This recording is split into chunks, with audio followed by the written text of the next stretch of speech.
Welcome to Impact Factor, your weekly dose of commentary on a new medical study. I'm Dr. F. Perry Wilson of the Yale School of Medicine. Here in Connecticut, a sweltering summer has given way to a surprisingly brisk fall, and with COVID-19 still keeping many indoor recreation spots shuttered, outdoor activities remain the go-to for those of us with cabin fever. If you're like me, you enjoy a nice walk, and a new study appearing in the journal Emotion suggests there's a better way to do it. No, it has nothing to do with shoes or posture. It's about attitude. We need to walk for awe. Awe is a positive emotion that people feel when they are in the presence of something bigger than themselves that they cannot immediately understand. Awe can be inspired by nature, art, music, collective action, even the courage of others.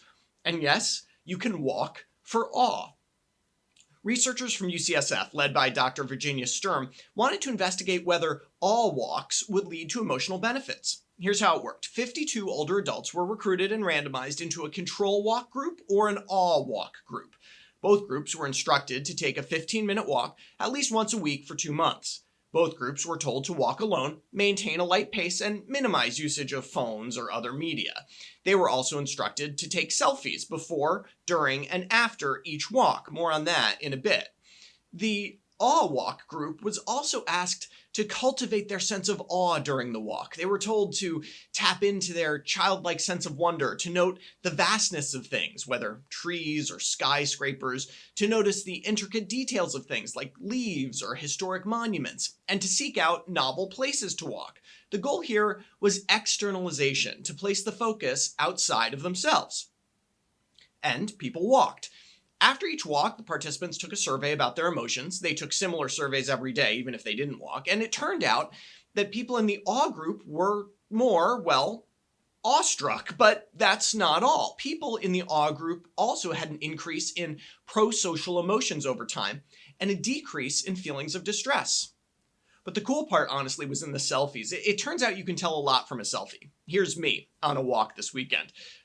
The researchers measured how much self was in each picture, like this, by outlining the subject and cropping them out. It turned out that over the 2 months, the size of self in the awe group got smaller and smaller. Their selfies were less selfie and more, the rest-y. They also looked at how intense the selfie's smile was on a 5-point scale. This was done by blinded smile scorers, and yes, there are people trained to do this. All walks led to bigger smiles. Look, I know it's a pretty small study, and the effects are subjective. But when we think about an intervention, we need to evaluate the risks and the benefits. And whatever the benefits are, the risks of taking a moment and appreciating the outside world a little bit more when you're going on a walk are probably pretty minimal. Just be careful. Don't bump into anything. So take a walk. Take off your headphones and tap into that childlike sense of wonder that we left behind way back in, 2019, I guess.